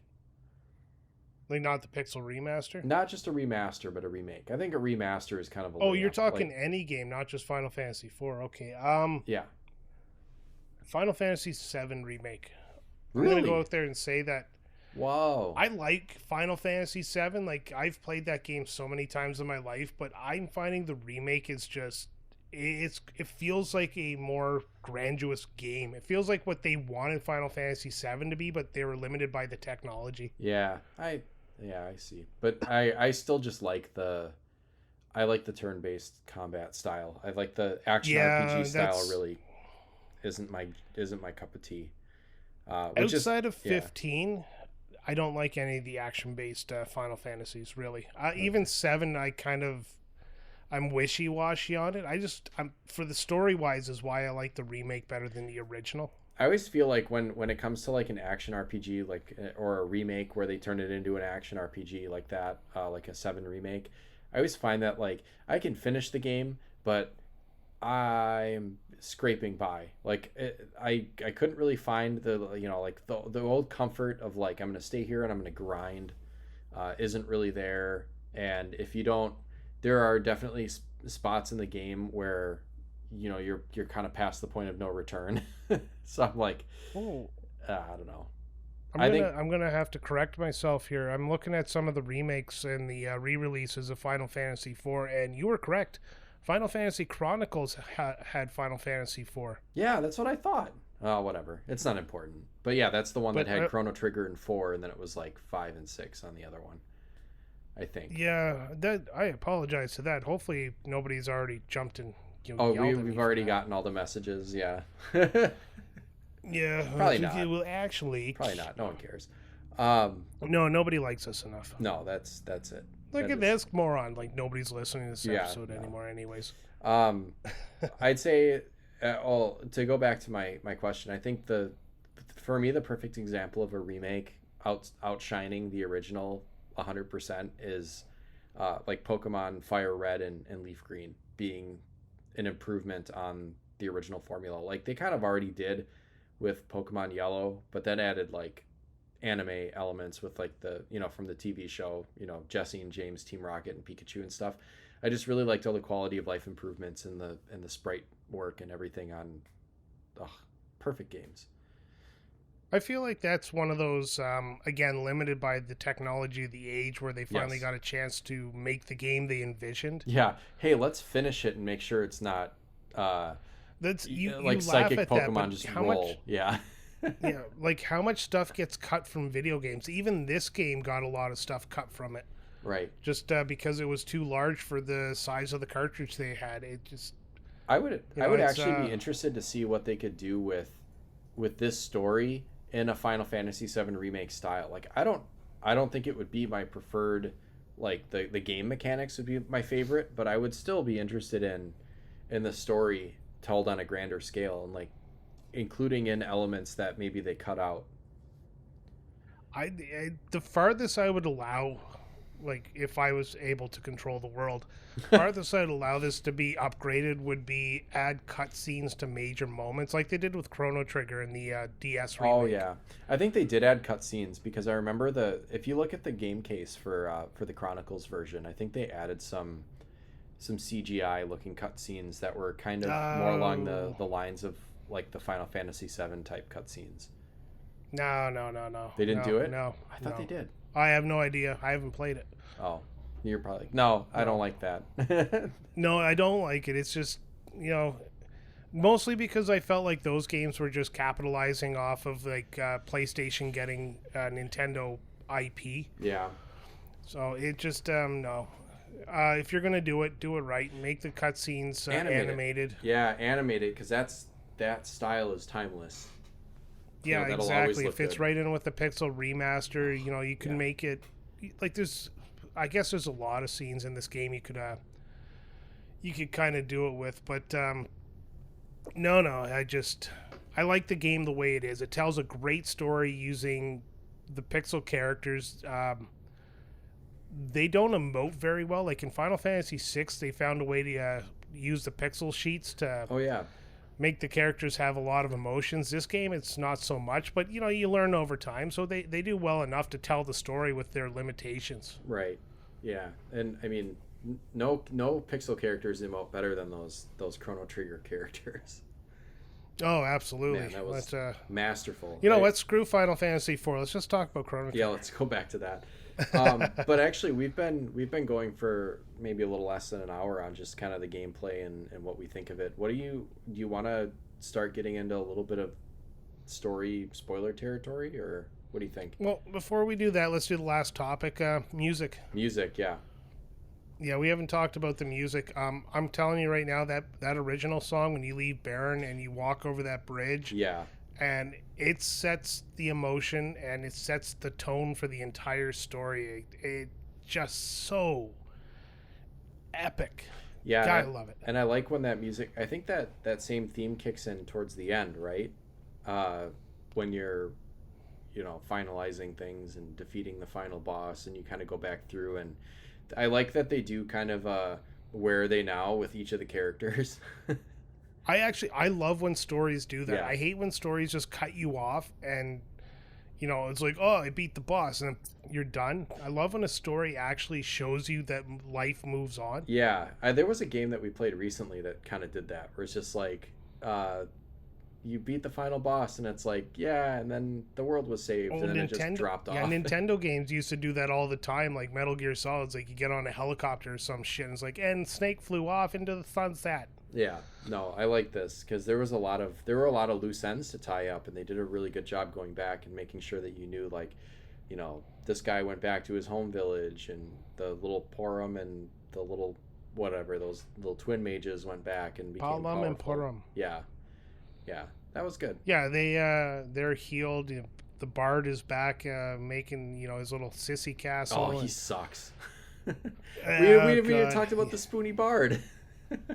Yeah, we didn't. Okay, we have something to do before we go to the moon here. Let's talk about Edward the Pussy. That fucking man. His major move is to hide. Yeah, and he runs away from the battle, but the only advantage to that is if you're going to lose, you hide him, because if your party dies, you don't die. That's his superpower. Oh, that's pretty cool. But then I also noticed that, like, if he got hit a couple times in a row, he would go hide on his own, and you'd have to kind of, like, pull him back out of hiding to do something. Yeah, it just, oh my God. And his harp attack is like, oh, I'm going to play music for you. It's like, I get he's a bard, but come on. Sometimes swing a guitar at somebody. Yeah, sometimes his attacks, or, like, his music attacks, would confuse the opponent, so that was useful. Yeah, it was all status elements. Yeah. So that worked, and he did have, like, it was a little bit useful earlier on, but he could do that, like, serenade little singing thing to give you a little bit of hit point boost, a little healing, but it wasn't much. It wasn't enough to justify, like, if he would have stayed around, it got pretty useless pretty quick. He falls off the ship later, and he ends up in that castle full of women. Tororia. Yeah. And then you go into that mithril cave, and you can't wear metal armor, so you have to have, like, leather and bows and arrows and staffs and shit like that, and that's, like, the weakest way to fight into a cave. I love that level. It's, like, the greatest idea ever. Yeah, that was when you get to the end of it, there's a dark elf, and if you didn't find fucking Edward, the dark elf just wipes the floor with you. Doesn't matter what level you are. So I forgot about that, and I kind of got soft-locked myself on that, and then I had to look up, like, why is this guy kicking my ass? Is like, go talk to Edward, and he's laying in bed. All he does is he plays his harp. He gives you a harp, which is called the twin harp. Right. And he plays his harp, and the elf is like, his music is terrible. I'm like, I'm with you, bro, but I'm going to kick your ass now. Yeah, that was kind of funny. Like, It was actually a really great part of the story. I love that part of the story. But they do find a way to, like, make a character that sucks and you just hate having in your party, but then for whatever reason... But he's not... Yeah, he's not in there that long. He's not in there that long, but he's annoying enough that it's like, God, what is this guy even here for? And then... But you get... He ends up doing something. Yang... Yeah, you get Yang before you lose Edward, and Yang's like double claw Wolverine action. Oh, Yang is awesome. It's like kicking ass and taking names. He's somebody I wouldn't have minded in the final party. Yeah, I agree. That was one where, it was Kane first, but then Kane does end up coming back. But yeah, Yang was the other one. Where it was like, can I just have him back, please? Yeah, Yang's another person who sacrifices himself. When you go up the Tower of Babel there, we're now into spoiler territory, I guess. But you go up the Tower of Babel.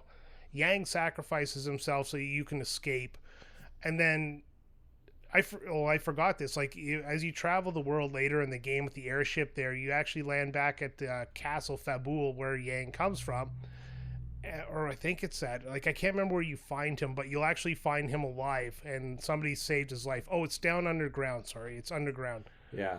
But you find him alive. If you don't, there's a moment in the game where you fight what's called the giant Babel, which is a giant robot that comes out, and you have to attack it, and the underground people, fight it off so that you can get on board. And Yang's there, and if you don't find him beforehand, it's kind of like, hey, what are you doing? Didn't you die, Dick? Oh, It's yeah. like, hey, I'm back. Oh, if you don't find him again so that he could sacrifice Yeah, because I didn't again. find him again. Yeah, He just like, shows okay, up. You died. Oh, that's funny. Well, I thanks, didn't realize thanks he could for do being that. here, Ghost. He was in my party at that point. But yeah, he's very quick to be like, I'll sacrifice myself. It's like, could you please not? yeah, You're actually very useful. Yeah, I want you. You can have double claws. Like one of the most useful things in any character is having a double weapon, which is why Edge is really good, is because he can have two katanas. That's right. It's like send Edward, or send like pre-transformation what's her name? Damn it. The Rydia? Yeah, Rydia. Like Rydia sucks at the beginning too. We talked about that already. How you have to grind to like get her up. Yeah. Yeah. When she comes back though, she's just like swinging ovaries around, knocking enemies out. Oh yeah, she's great when she comes back, powerhouse. but at first it's like she really needed that. She really needed that glow up in the underworld. Yeah. And then she gets her magic. Like you can start leveling up her magic there, and then she can get all the way to Meteor, the one that killed Tella. Yeah. Tella's like, I'm so old I can barely use this attack, and then I'm just like spamming it at the end of the game with Rydia. She's just like, I don't care. Yeah, whatever. I'm just gonna keep using this. Oh, this old thing. Yeah, this is nothing. This is nothing at all. This is like the legendary, spell that Tella spent his life trying to figure out. Yeah. I'm just gonna. It's right over there. Yeah. What did one hand say to the other? Meteor. Yeah. No. It. Yeah. Fuck. Oh god. What was that guy's name? Fusoya. Oh, the other. The Lunarian. That's Yes. what they're called, Lunarians. Okay, so we're gonna get into major. Let's get territory. into this stuff. I'm ready. Yeah. Okay, so I mentioned earlier in the episode that Cecil hears a voice when he becomes a paladin there, and it says the voice sounds familiar. The game later reveals that Cecil is actually the son of who's his name? Cecil's father is Fusoya, right? Or Kluya. No, it isn't Kluya. Fusoya. Kluya, yeah. Yeah. So Kluya is a Lunarian. He's Cecil's father. But dun dun dun, he's also Goblez's father, making Cecil and Goblez brothers. Yes. Which Goblez knew, but Cecil didn't. Right. Then it turns out Goblez is actually being controlled. Yeah. Yeah, so he was kind of controlling Cain, but then he was also being controlled. So it's like a Inception, but with control. Yeah, because he's being controlled by Zemus. Yes. Who's actually not the final boss, because Zeromus is the final boss, which is the final form of Zemus. So it's just like layer on layer on layer on layer. This game just keeps going. Yeah, there's a lot of I don't want to call it cheesy, but it's almost like soap opera like in the amount of like twists and rug pulls where it's just like, yes, well, I'm your brother. Dun dun dun. And it's like, wait, we're also from the moon. Dun dun dun. Yeah, but it was kind of nice how they didn't just like dump it onto you in like one short scene. Right. It gets kind of revealed over a bit of time. You meet Fusoya, who tells you all this stuff, and then you travel with Fusoya for a bit, and then you find out that Goblez is your brother, and it's just like, it's not wrapping up just so you can get to the final boss. There is still a little bit more story left to go on. Right. Yeah, that was a nice point. Bad point, you're right. It was a lot of soap opera-y type of twist. M. Night Shyamalan was born off of the twists in this game. Yeah, he played this game and then came up with with the twist. Yeah, all of his twists. I don't want to sit here and ruin all of M. Night Shyamalan's twists in case someone hasn't seen them. Yeah, but this final boss, Zemus, is what he starts as, and I mean the sprite work looks so cool. It's just kind of looking back through this stuff. Yeah, it's a very nice sprite there. Like, just this big evil wizard looking guy. It just right, and then bald head, purple face, red eyes. Like Golbez and Fusoya team up and meteor the hell out of him, and then he transforms. Again, meteor is a spell that is mythical, right? That killed Tella. Right. And these guys are just spamming it. Yeah, they're just like we're so powerful that we're just gonna send meteor after meteor down.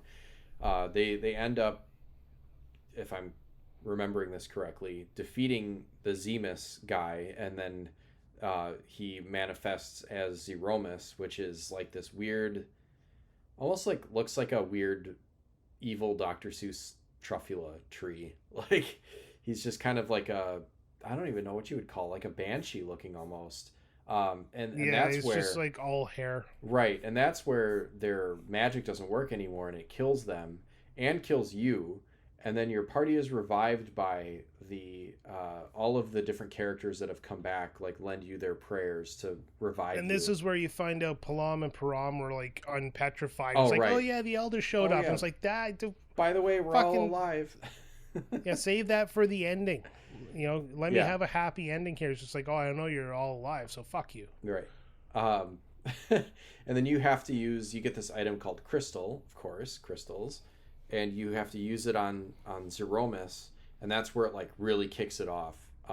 You better be like, because I lost to the final boss several times, and then I actually exited the area and grinded levels again until I think my lowest character was like 75. I was like, okay, I have to be able to beat this now. But he is just a fucker.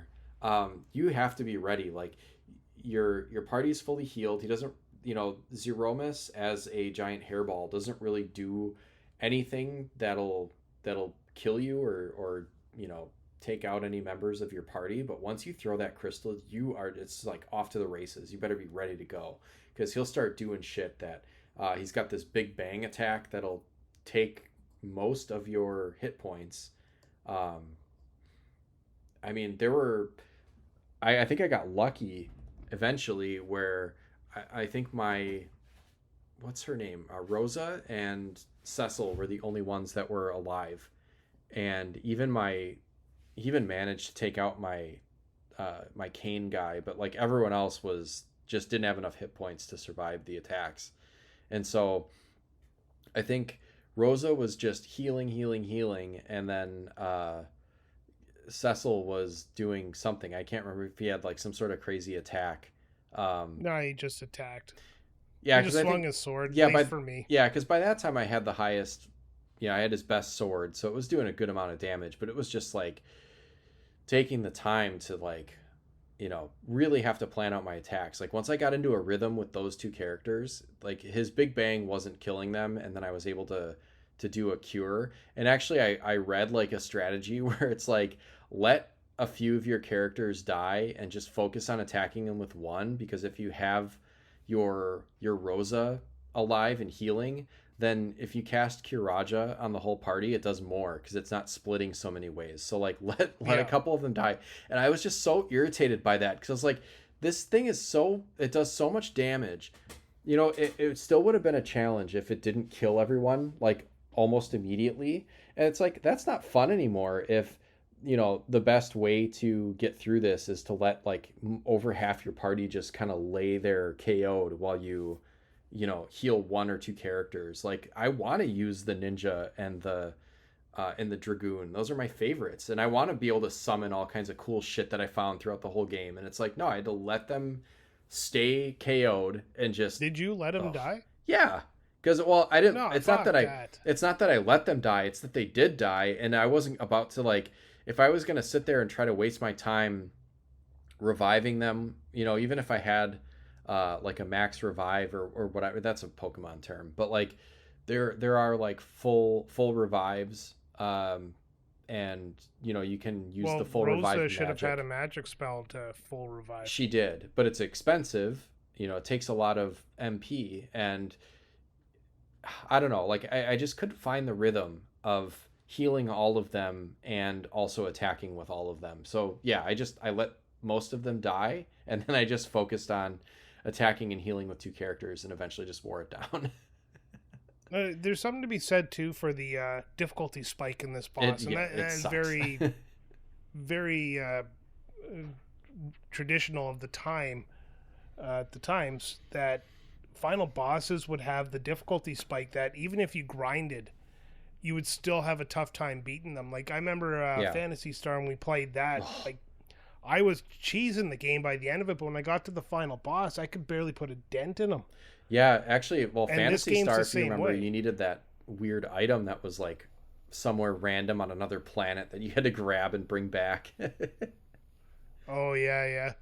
But this game, same thing. Like you can comfortably get to the final boss, but doesn't matter what level you are, you're going to be fighting for your life. Yeah. And I revived my characters. I use Cecil and Rosa to heal, and I use Kane to jump, Shadow to attack with whatever he could throw at the enemy, like Yeah. knives, shurikens, kitchen sink. It didn't matter. And Rydia's whole purpose was Bahamut. Yeah, that's a good spell to use, or a good summon to use against it. Yeah, and it worked. Like I think I had 2 characters down, and I hit him with the final attack, and of course I got that ending where the moon disappears, and it was good to go. I think it's funny because it's like it seems like this either clicks with you or it doesn't, and this just didn't click with me. I had such a hard time with this boss. There's just that it just happens sometimes. Like one boss, like even if, and the most frustrating thing is like you're having problems with the boss, and you're like, how the fuck? And then you look it up, and everyone's like, oh, I didn't have any problems with it. I just did X, Y, Z. And then like you try to do that, and it just doesn't work for you for whatever reason. Yeah, this one he had my number. Yeah. There's a part in the final area too where you can walk around. You get to this area where you go off and you can find weapons, like everybody's ultimate weapon. I liked that. Just piss poor planning on the boss's part there. It's like, let's just leave all the ultimate weapons laying around. But they did, like, when you open those chests, it'll like say monsters or whatever, and you have to fight like a pretty tough. You're fighting a boss. It is a boss fight. Yeah, I liked those. No, I actually enjoyed those boss fights way more than the final boss fight, because those were just satisfying. Like they were a healthy challenge, but they weren't such that you were beating your head against the wall. But yeah, and then as a reward, you get all kinds of cool shit. And I also liked, and I don't know how this was in the original game, but these games have those like hidden pathways, lots of secrets, and in the original game, you didn't have a map that kind of showed you where all the secret passages were. The Pixel Remaster, if you find one, it pops up basically all the secret paths as you enter one, so you can just kind of plan your route. Yeah, I do take advantage of that. I think that's a downgrade, honestly. Yeah. My personal opinion. Yeah, it makes it almost takes away the secretness of finding a lot of this stuff. I mean, sometimes you kind of get the hang of check every wall. Becomes kind of a like Zelda, like just drop bombs around walls, and some of them blow up or whatever. There are some secret ones like that. I just kind of got in the habit of if it looked like something that I might be able to walk behind, I would just kind of go check it out. And yeah, in the caves though, it stinks, because there are a lot of caves that rely on using those secret passageways, and they basically all light up as soon as you step in one. They all light up on the map. Yeah, I mean, for that, the pathways, except for finding certain chests, are very obvious, because the way the wall move or looks, it'll look like there's a door there. So yeah, there'll be like a little notch somewhere. It's like, oh, okay, so there's like a little extra space here. Yeah, I'll jump in there and see if it's a passageway. Yeah. All right. I'm satisfied with our conversation. Do you want to wrap this up, Sam? Yeah, I think so. Yeah, I have not had a bad experience with any of these Final Fantasy games. Like Pixel Remaster wise. I mean, obviously, like as a kid, I started out with actually I had Final Fantasy Legend 2 on the Game Boy, which is an odd one to start with. But then once I got a PlayStation, then I was playing 7, 8, later 9, 10, all those, and only later did I come back and I only played 1 and 2 because I had those on the PSP. So this was like, the 3, 4, 5, 6 are a a hole in my Final Fantasy experience, and I'm really glad that I got to play this one and that we're talking about it on the show. I enjoyed the hell out of 3. We know that. You can go back and listen to that episode. That was in the early days. But yeah, this one I really did enjoy. I kind of liked that there wasn't a whole lot of there was some exploration obviously, but as far as story, like you kind of knew where you needed to go next. It was not a lot of branching paths. Not a lot to really think about in terms of like managing a party and different jobs and stuff. So it's just a good kind of almost laid back experience where if you want to play a game that's very story driven, not very confusing as far as what to do and where to go, this is a good one. Yeah, difficulty spike at the end for sure. But I don't know. I might just be an idiot. You probably figure it out better than I would. But yeah, that final boss can suck an ass. Yeah. If we're gonna rank it out of 10 or rate it out of 10, I'm gonna give it a good 8.5. I've had time to cool down. I was really pissed at that final boss when I was playing it, but when I finally beat it, it was satisfying. It's just like I was disappointed in the way that I had to do it. Yeah, 8.5. It's a good 8.5. I'm really looking forward to playing 6 because if I understand it, I think most people prefer 6 to 4 or 3 to 2, as it were. But yeah, and obviously 5. I think 5 is a special one for people too. So I'm looking forward to rounding out my Final Fantasy 1 through 6 experience. But this is definitely one that I really enjoy. Yeah, well said. For me, like I said, this is the game that got me into RPGs. This is the game that made me fall in love with the story aspect of video games, and this is the one that really, I don't know, I guess it's why today I find story very important in a video game. I love how it starts out. It starts out immediately putting you into the action, into the story itself. It doesn't take a lot of time to explain the backstory. It doesn't need to. Sets you off on your adventure right away, and that adventure grows so rapidly. Like, it feels like it only takes 3 hours to play this game, even though it takes you like 24 hours to do it. The characters are interesting. You actually give a crap about them. Like, some games, characters are very flat. The music in this game is outstanding. Again, Nobuo Uematsu composed this one at the peak of his career. It's not a perfect game, though. There are some stuff, like the linearity can be seen as kind of a crutch to the game, especially when you have a giant open map like that. Like, sure, you can explore at some points, but there's not a lot to do outside the main quest. That's true. There's like 5 side quests to do, which I guess at the time is pretty impressive for a game RPG, which not often had side quests.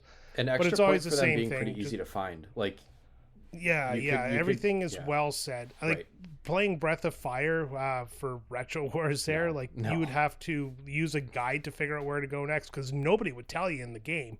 We should cover that because I've played it too. Yeah, no, Sam's no. But this game, it keeps you moving along, and when you get to the climax of the story, everything opens up and it gets explained in such a satisfying way. I'm gonna go with a 9 out of 10 on this game, just because I have a lot of memories of this game, and this game is very important to me. And when playing it again, I fell right back into this game right away. Like, people have that game they just love. This is one of those games for me. I just started playing it, and it's like, I don't think I'm going to like push very hard into it. In the first few playthroughs, I played for like 20 minutes at a time. Mm-hmm. And then all of a sudden I was doing 3-hour sessions and then 6-hour sessions, and it was just like, I'm done. Like, I want more. Yeah, it definitely... But not the after years. Yeah, I've heard that's not the greatest. Yeah, I don't hate it, but I'm not going to go back and play it a third time. Third time. I thought you were gonna say I won't play it again. No, I played it. I played it the first time, like, yeah, this is kind of flat, and then I played it a second time. It's like it can't be, that bad as I originally thought. And I'm just like, well, you know what? Fool me once, shame on you. Fool me twice, shame on me. Fool me 3 or more times. But yeah, that's about it. So Sam, do you want to tell people where they can find us on social media? Yeah, you can find all of our links to all of our stuff at linktree/Retrotopia. We have shirts. Get a shirt.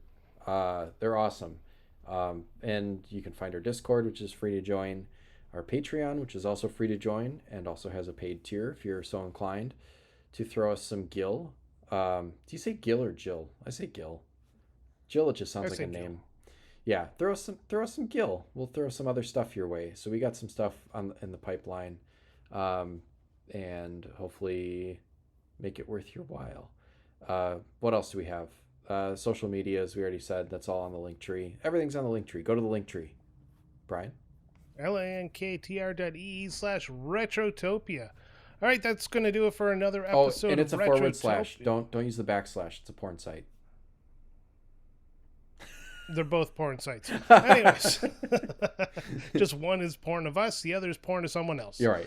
you dealer's choice. Yeah. All right, so we got coming up next week, the April, or I guess the quarter.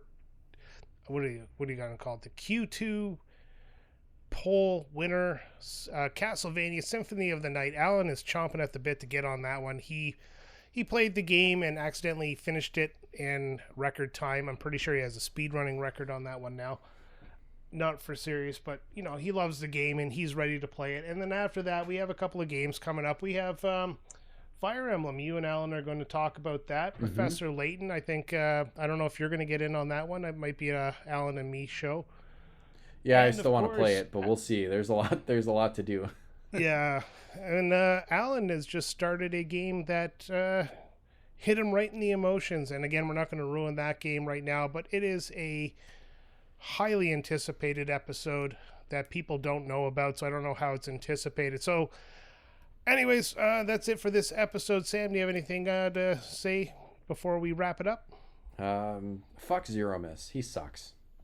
Yeah, he absolutely does. All right, and if you like Final Fantasy, play the 4th one because it's not really final as long as they keep making them.